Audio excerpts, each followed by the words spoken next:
Un poste de commandement réduit en cendres, des blindés anéantis et une unité entière décimée. Le tout à plusieurs dizaines de kilomètres de distance.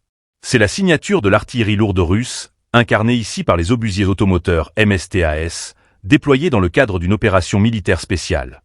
Cette séquence précise, brutale et déterminée, marque un tournant dans la guerre d'usure engagée à l'est de l'Ukraine.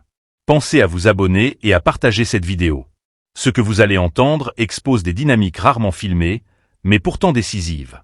Sur le terrain, le 25e groupe de forces interarmées, rattaché à l'armée de l'Ouest, a visé un objectif stratégique, neutraliser un poste de commandement ukrainien et les fortifications défensives qui l'entouraient. Grâce aux données recueillies par des unités de reconnaissance, les tirs ont été déclenchés à longue portée. L'objectif, frapper vite, fort et à distance, sans offrir la moindre possibilité de riposte immédiate. Les artilleurs russes, à bord de leur MSTAS, ces systèmes de canons automoteurs de 152 mm, ont frappé en salve coordonnée. Résultat, des positions ukrainiennes réduites au silence.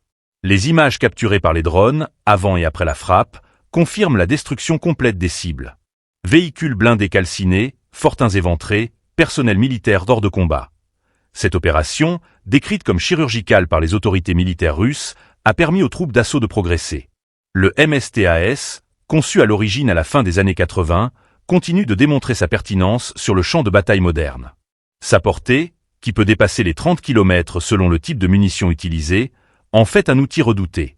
L'usage combiné de reconnaissance aérienne et de calcul balistique en temps réel a permis d'atteindre des cibles dissimulées, souvent en arrière des premières lignes, là où se prennent les décisions et où s'organise la logistique. Dans ce conflit de position, où les lignes bougent peu mais où chaque tir peut rééquilibrer les rapports de force, ce type d'attaque s'avère stratégique. En détruisant les postes de commandement, les troupes russes cherchent à paralyser la chaîne de commandement adverse. Et lorsqu'aucune coordination n'est possible, les unités isolées deviennent plus vulnérables, plus facilement encerclables. Ce succès tactique, comme l'appellent les officiels, s'inscrit dans une logique de guerre par saturation et d'affaiblissement méthodique de l'adversaire. Le choix de frapper à distance, en limitant les contacts directs, répond à une nécessité.